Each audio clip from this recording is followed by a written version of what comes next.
Welcome back to the Fit Trials podcast, you guys. I am your host, Tori. I am the fitness coach for perfectionist millennials, and I'm here with David and Daniel McGee, hosts of the Next Up Bodybuilding podcast, where they interview athletes making their way through the ranks of the NPC and IFBB Pro League, which are bodybuilding federations for those of you that don't know.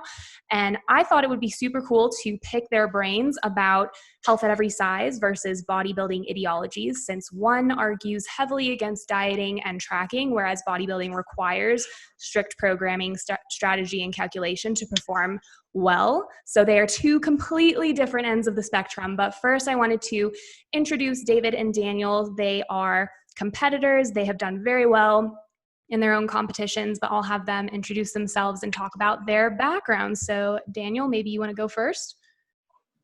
Hey guys, I'm Daniel McGee. Getting ready for a national show in December of this year to go pro. Kind of based on what she said, people go back and forth counting your macros and things like that, or dieting. I think it's all preference, but I will go based off of what works for me and for David, because they're the same coach. Yeah. So we don't count macros. I 100% do not believe in it. I know a bunch of pros. I've trained with pros, and I just don't believe it. You can't tell me you can eat a Pop-Tart, and if it counts in your macros, that it's going to be healthy. That makes no logical sense. Yeah. It's like, I can eat a whole bunch of this, and as long as it fits. No, you put good things in your body, you get good out. You put bad things in your body, you're going to get bad out. Exactly. And real quick, I'm David McGee, IFBB Pro, Steak and Cake. I've been a pro for about a year, getting ready to do my first pro show whenever that happens. We're still working on it.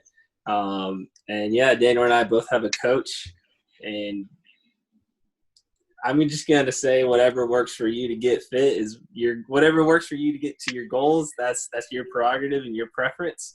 For us, we have to look good half naked on stage, like macros, calories, none of that shit counts. Yeah, it doesn't work.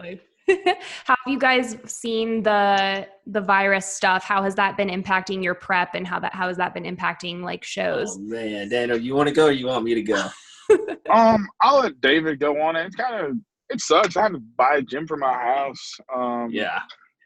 We had to spend a whole bunch of unnecessary money, and it's not just money, it's inconvenience. And then the last thing I want to do when I get home is work out at my house. I go to the gym for a reason, because it's my peace. It's not just to go work out and bang some weights. Okay, well, that's okay. When I go to my house, I want to be like just chill.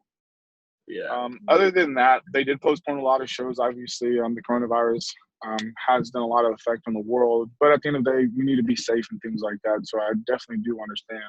It just does hinder our plans with going along to get better and better.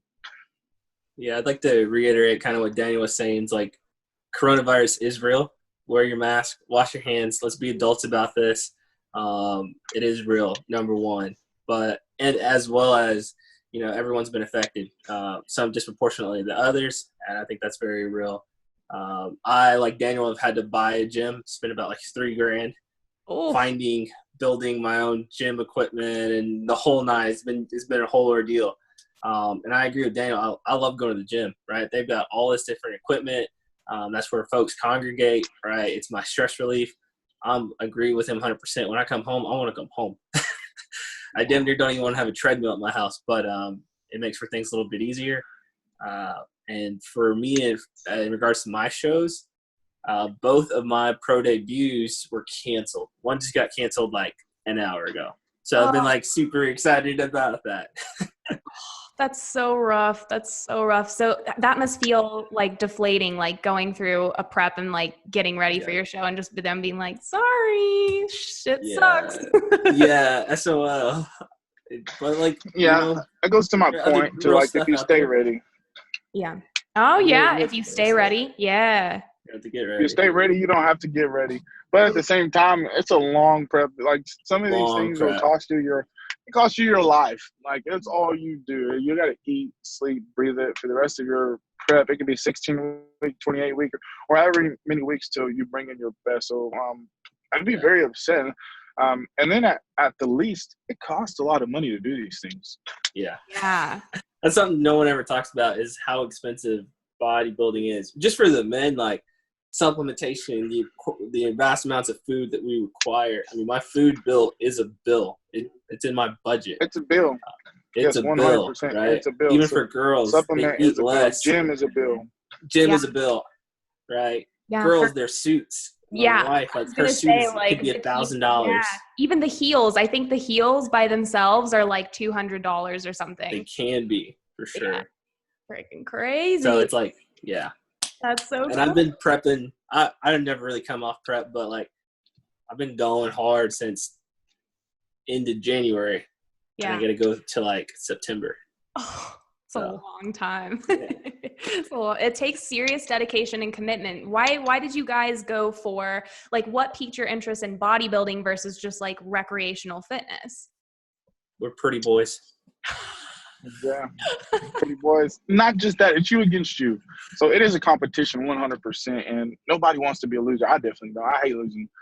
But at the end of the day, it's you're bringing your best you each and every time. Like you don't go backwards in bodybuilding. You can maybe show up and learn a lesson, but you're bringing the best you. And it's an individual sport. So if you fail, besides genetic, politics, and things like that, if you fail, that's your fault. Yep. Yeah. I mean, Like everyone makes excuses and this, but it's all on you. yeah. Mm. No one told you to eat that pint of ice cream the day before the show, and I mean, we all do dumb stuff like that.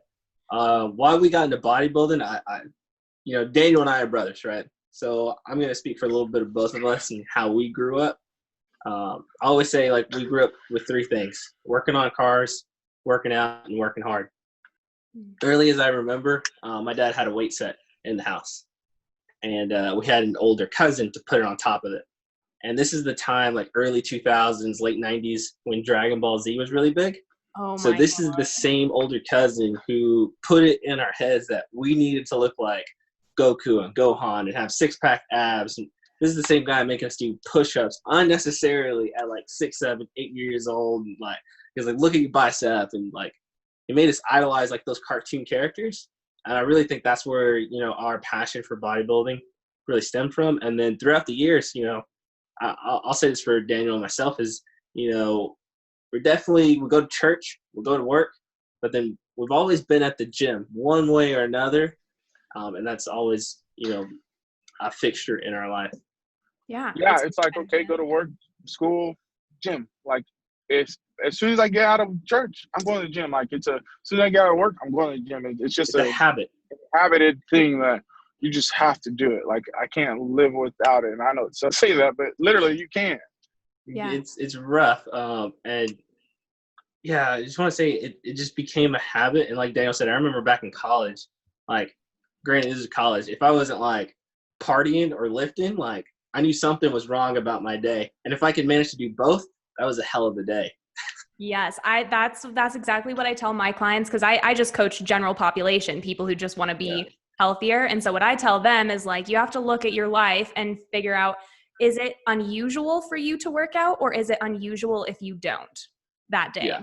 And that's like a really good instant decider of, like, is fitness part of your lifestyle or not? Like, is it weirder for you to miss a workout, or is it weirder for you to hit one? That's a really good, simple question to ask. Yeah.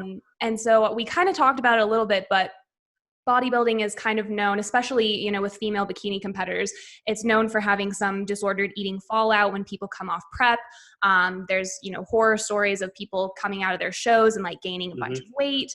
And most people think people who compete in general are just bonkers. Like, they are just crazy for going through the prep they go through and the training regimen. So how do you go about a sport that is so precise and requires really strict compliance with your training plan without getting swallowed up in like restrictive or disordered eating behavior? How do you separate it? That's a tough question. I think it begins with like who you are mentally and mental health. Because there's a bunch of guys out there supplementing, they don't do well with the sport, right? And I would say overboard. I think me and Daniel have a strong head, so it's like it's just a light switch. It's like we go, we put in the work for however long it takes, and then when we're done, we're done. We're gonna go enjoy ourselves with our friends and our buddies, but we have this big picture idea of where our lives wants to be, even outside of bodybuilding. So it's like, yeah, we're going to go have fun with our friends, but next day you're going to see us back in the gym. Yeah. And I understand what you're saying. I've seen some bikini girls. I myself usually gain like 30, 40 pounds after a prep. I can gain 20 pounds in a week. But you got to realize, the week before, I just lost 15 pounds. The water. Yeah. So it's really not like to say that you're unhealthy in this and this, but it's an on and off switch. Like, I wouldn't say to go back to eating like a normal person after a show. You have to taper on, because first of all, your body's not used to that kind of food. So most people get sick as soon as they finish a show and they want to go eat crazy, eat cake and ice cream or burgers and pizza all the time. It doesn't work. Well, if I want to cheat, I'm going to eat my normal prep meals, and then I'm going to eat an extra meal that I want. So that's the best advice I can give anybody, to say that after a show, life does go on. Like, bodybuilding isn't the end of the world. And some people give it their all and make it to that extreme. But you just have to have a happy medium. Yeah. How do you like rolling off of that? How do you guys detach from, like, I guess this is more common with female competitors, and I deal with a lot of female clients, but they get attached to that image of what they looked like when they stepped on stage, even though knowing that's not sustainable for them year round. It's kind of like they get that sort of depression afterwards. Like, oh, I looked so good then, and now I don't look like that anymore. Tori, it's called bodybuilding. The whole idea is to progress. So true. I think a lot of people, they see those pictures and they're like, oh, I looked amazing. And it's like, nah, bro, you were pretty small. Even girls like, nah, you were pretty small. There's definitely room for improvement. Even the pro bikini girls, right? There's always these things that they can improve on. It's bodybuilding. You got to have these bulking and cutting phases to see, how you're progressing. If you fixated on the past, you're going to try to get back there, and your only goal is going to be like, oh, how much did I weigh then? Like, no. Yeah. It is nothing. And that doesn't necessarily work. And like you said, you can fixate on what you used to look like, but maybe that's not even your best. On top of that, I'm not going to lie, I love prepping for a show and looking shredded and this and this, but at the same time, I'd rather just be huge. Yep. So to say, like, I'm ready, dude, after a prep, I'm ready to get big. Like, I had like an epiphany like last week. I was like, man, I'm only like 235, 245. I was going back and forth eating this and this. I'm like, all right, dude, I'm about to start a regimen. I'm about to start a regimen. I'm going to get to 270 pounds within 3 weeks. I'm about to eat this stuff. I'm about to take all this stuff. Man, I'm just going crazy in my head because, man, I used to be 270 pounds and I was juiced out. Awesome. But no, that was unhealthy. I barely could breathe. Yeah. Daniel's like, I want to rip my shirt. Yeah. So I literally had to think to my head. I was like, okay, I've been going to the gym. I've been doing this, but I also started a new business. So life happens. Yeah. So it's like, okay, well, even if I gain 10 pounds, okay, cool. Just stay hard, stay shredded, but still be big, because I will tell you this, ain't nothing like, I look at myself every day in the mirror and, David's married. His wife's like, oh, babe, you look good and this, but okay, you look big. They're always going to say you look big because to the average person, you are big. But in your head, they're like, oh, man, I'm small. I look like small. Shit. Comparative. Comparative to yourself, because, like, bodybuilding's all about you, kind of what Daniel said. And, like, you will always look in the mirror and you always, like, pick yourself apart. And to a certain extent, that's not a bad thing. Yeah. I think what you're talking about, some of the people you have to, work with, it becomes a negative. But for us, we're just trying to build and build. But yeah, I think that's it's crazy kind of how we get. Yeah, that's a great testament of like you versus you mentality, not you versus everybody. It's like you versus you. How can we still want to win, Tori? You still want to win. Yes, you said. So yours is like gotta win. Further. Yeah, but at the end of the day, it's just you versus you. Everyone age is different, their body's different, genetics are different. So at the end of the day, in a life lesson, if you could just be a better you each day, you'll be okay. Yeah. Totally. Cool. So we've gotten like a really good taste of like you guys and what you stand behind and kind of where, like why you do what you do. So now I want to kind of like toss in some of the controversy and talk about health at every size, which is not something you guys are super, super familiar with, right? I can't say we are. Cool. But I can only imagine what you're about to talk about. Excellent. Okay, so to give you a rundown, because some people aren't familiar with it, but like for general population and definitely with like women's fitness, it's a huge, huge thing. And it is more, it's like social justice oriented. It kind of includes, and I've pulled some stuff off their website because I don't want people to come after me for getting anything wrong. So they're kind of big pillars. Yeah, go ahead. Oh, no, I'm saying they have a website. They have a website. Yes, they have a website. Legit. There's an official website, and then there's a few that are not like the trademarked Health at Every Size. So I went to the one that was trademarked. So I went to like the very like root of all of it. And they have 3 big pillars, which is like respect, critical awareness, and compassionate self-care are kind of their big pillars. So they basically celebrate body diversity. They challenge scientific and cultural assumptions, so like diet culture, and they emphasize finding the joy in moving one's body and being physically active. That's pulled right off of their website. And they have this thing called the pledge, and it goes like this. People are tired of diets, tired of feeling like failures, and tired of being scared of food. They're excited to find a paradigm that is committed to advancing social justice and respecting the diversity of human bodies, including explicitly larger bodies. A paradigm that starts from the very basic premise that they can trust themselves, one that respects pleasure rather than denial. And these things all sound really good. Like I can get behind some of these principles, but when you go on Instagram and look up anything HAES related, Health at Every Size, any of the hashtags, any of the accounts related to it, it's primarily anti-diet culture. It's super anti-counting of anything, like anti-dieting, anti-restriction. The first post that I popped up when I searched hashtag HAES is a post that says, "There is nothing wrong with gaining weight," and quote, "Let weight loss take the back seat and start focusing on your health mentally and physically," which to me sounds convoluted anyways, but it essentially challenges, it challenges fat phobia and argues health at every size. So I wanted to know what you guys think about all of that. My personal opinion, that's like saying, when you played Little League football and you got an appreciation trophy, that's what you're getting. You're not winning. You can't say that this guy's 250 pounds and as long as he thinks he's healthy, he's healthy. No. There's no basis or a proven scientist fact that, I ain't got to diet or work out or this, as long as I'm happy. Well, as long as you're mentally happy, I'm proud of you, but that doesn't necessarily mean you're healthy. So my next, question, the basis of what do these people look like?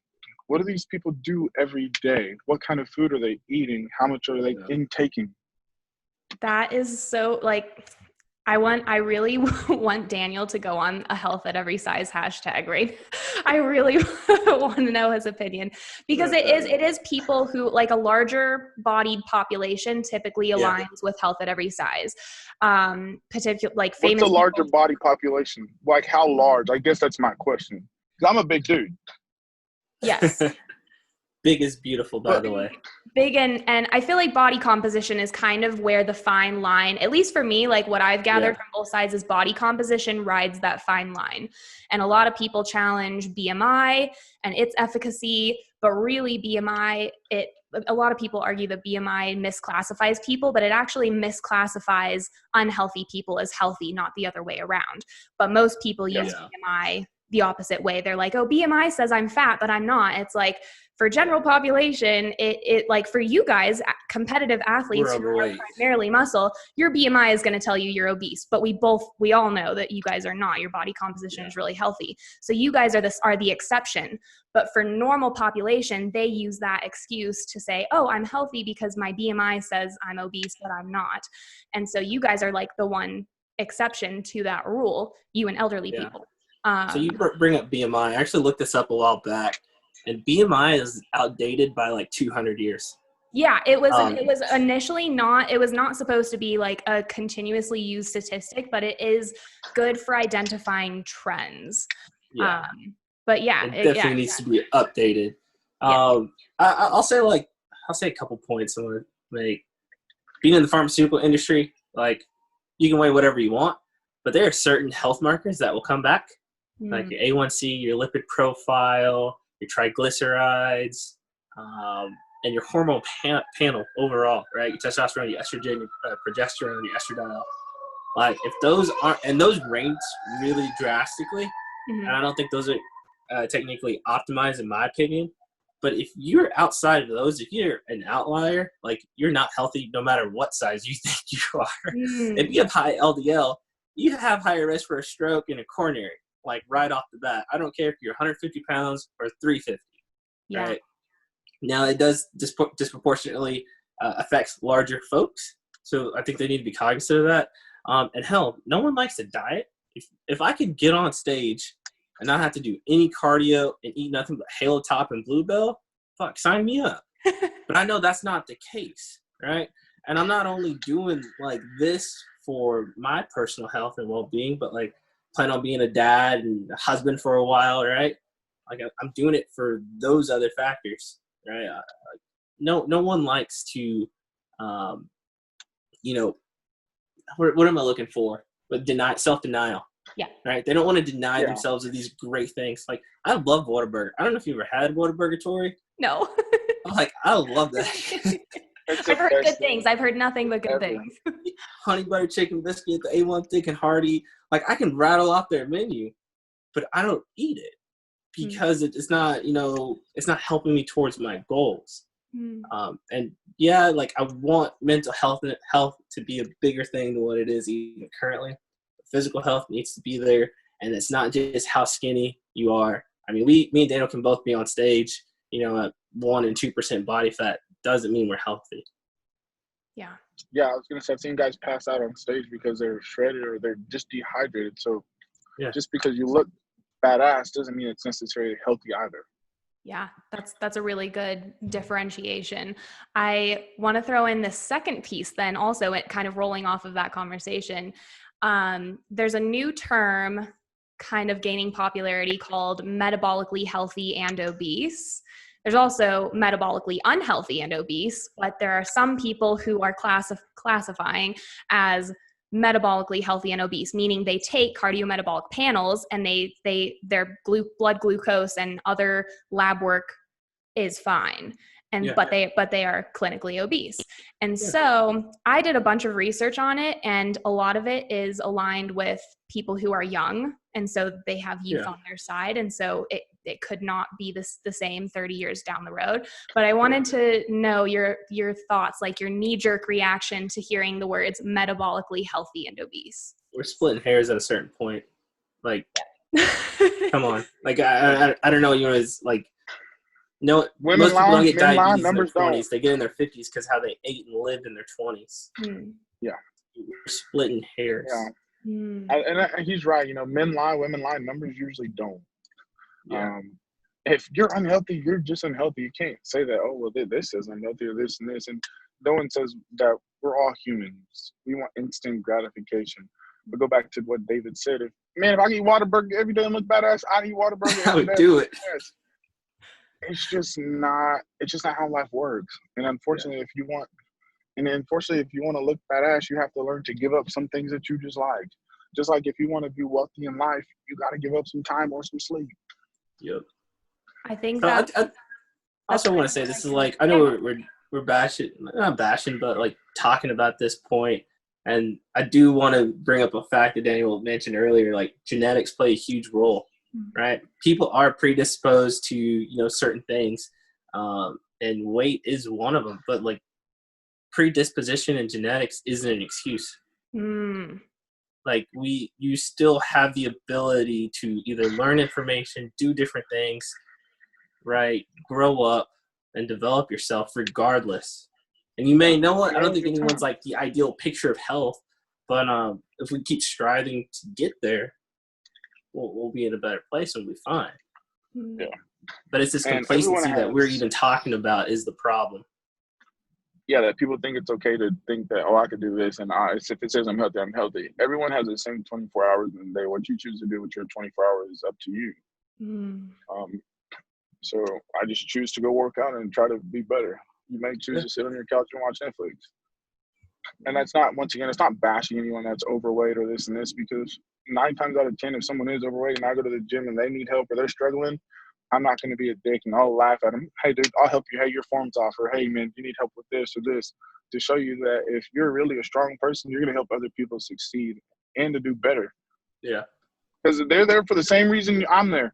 I want to get better, so I want you to get better. Yeah. The only reason I look at people who come to the gym, you know, and they're clearly overweight and they're beginners, I never really think like, oh, like, what is this person doing? I don't think mean things in my head. The only thing I really think is what took them so long. Like, why? Like, we've been open. I've been here. Like, why are you just now getting here? Come on, let's get to work. And that's what I tell all people, you know, like, people are like, oh, man, I wish I could be like you and do this. Bro, I'm 26. I've been doing this for like the last 6 to 8 years. It's not an overnight thing. Yeah. And you know what? You didn't stop eating food overnight, so it's going to take you time to lose some weight. You know, if you put the damn plate down, it just takes time. With any kind of bodybuilding, fitness, or anything, it takes time. And a lot of people have the misconception is you can just take some drugs and overnight you're going to look badass. Yeah. And I think girls have the opposite problem too. When we talk about putting the plate down, I know one very particular person, our sister, who doesn't pick the plate up enough.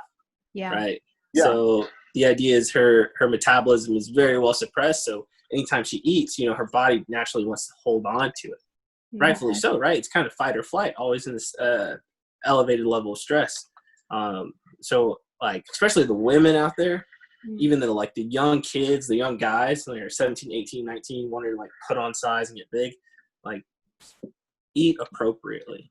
Yeah. Most people aren't eating enough. Even if they are overweight, they're probably not eating enough, and they're damn for sure not eating the right things. Eating the right food. They eat small. Oh, just because I ate a little bit of this cake, it's okay. You need to eat small proportion of meals multiple times to boost your metabolism up so it's burning and everything's going in and out. Yeah. I like that you made that comment for a lot of I have mostly female clients, but I do have some male clients as well. And the way that they behave around food is so different. Like most of my female clients, they feel guilty for feeling hungry, but my male clients will more often feel guilty for overeating. So they have almost an opposite problem for each of them. Gotcha. And so one ends up overeating, but the other one ends up not eating enough. And so you have this kind of like double-edged sword of like, I need you two to swap problems. You guys need to swap things. Meet in the middle. Yeah, literally, like right in the middle. I feel like something that's kind of come up over and over, and something that would be a big takeaway for the people that listen to my podcast and probably people that listen to yours as well, is like goal over everything else. It's your goal over everything else, and that's how you have to frame your choices. Yeah, and if you want to gain weight and lose weight, you have to eat food. It's just the bottom line. If you want to lose weight, okay, you got to eat a lot of small meals. You want to gain weight, you got to eat a lot of big meals. But you can't not eat and then just expect, oh, well, I'm starving myself. Well, that fat's going to eat that muscle. And another thing I was just came to my head is like everyone says they want to like get toned or just lose some fat.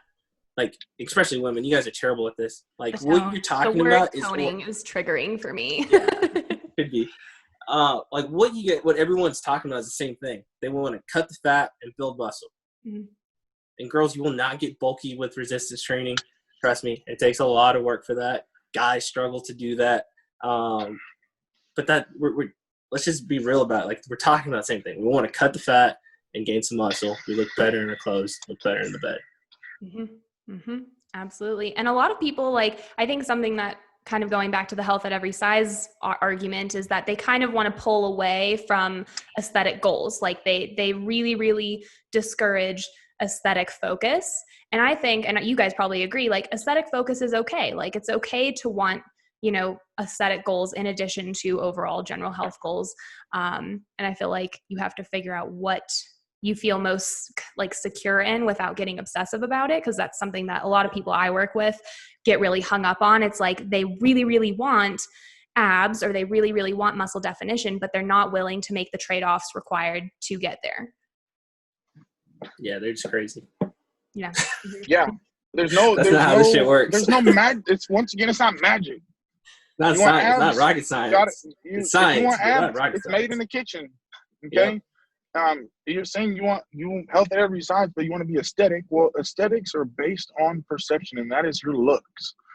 So I guess my concern is to say, well, I don't want to focus on aesthetics, but I want to lose weight and this and this. You only want to do that to look better. Just that truth, if that was, knowledge bomb. That's the only reason people aren't saying, oh, I just want to be healthy because I think it's good for me. No, you want to look good. You want to look good. We all do. There's nothing wrong with it. Yeah, definitely. Something that I wanted to ask you guys about, and something that frustrates me with the fitness industry always, is that there are so many extremes that often don't make any room for overlap. Like if you promote weight loss, even from a general health perspective, you can be considered, feeding into diet culture. Or if you're pro health at every size, you're labeled, it's okay to be fat at whatever cost, quote unquote. And neither assumption is true for everyone who believes in those things, but we all have our personal biases. So being in the bodybuilding industry, what arguments can you make for health at every size, or what things could you agree with? I could agree with one of the statements I made earlier. Everyone's got different genetics and predispositions, right? Limitations, right? But it's not an excuse. We can all get educated. I think 95% of the country knows how to read. We all got smartphones in our hand. Like, we can search this information out there. Need better knowledge and grow.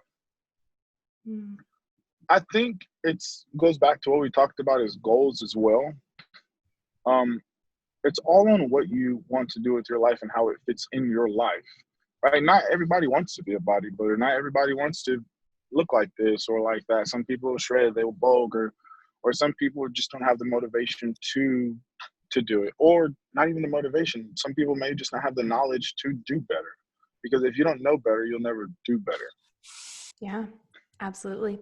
I love both of those opinions. Thank you guys so much for coming on the podcast. I have loved every minute of this conversation.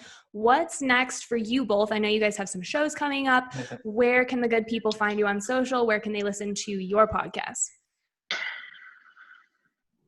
So I'll do this. So you can find me on Instagram, IFBB Steak and Cake. Literally, steak. It's one of my favorite meals. And cake. Who doesn't like a red velvet cake? So that's why it's Steak and Cake. Yeah. And then you can catch both of us at the Next Up Bodybuilding podcast.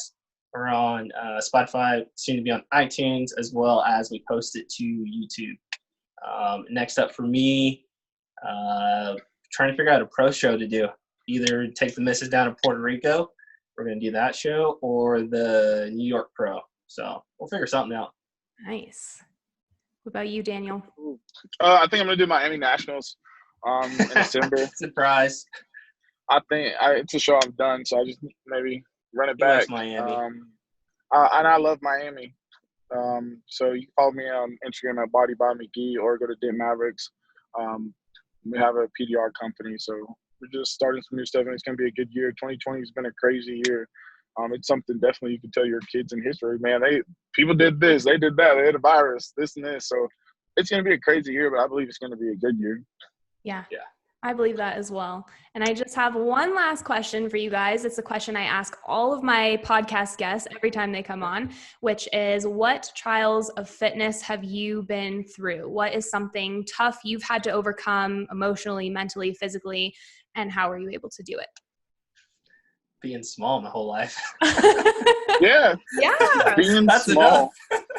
That's it. I would say the mental aspect of it is, like once I said bodybuilding is it's an individual sport, so it can be very selfish.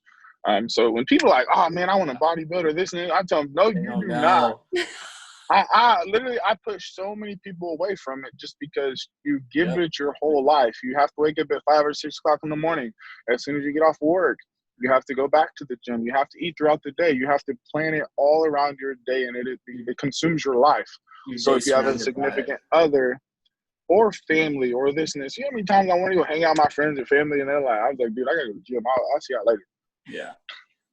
Yeah. Daniel brings up a great point. Like, he's steered people away, and I tell them like 3 things. Make sure your money's good. Make sure your money's straight, because you got to be like, if you're in sales, you better be killing it before you start prep, because it's not going to get better or easier. Make sure your family life's good, because you're always going to need your family. And if you're in a relationship, make sure that's like rock steady, because if not, if one of those three pieces aren't fitting right, shit's It's a going rocky to road. It's a rocky road. Absolutely. It sounds like it can be a good motivator to solidify all of those things so that you can do it. Yeah.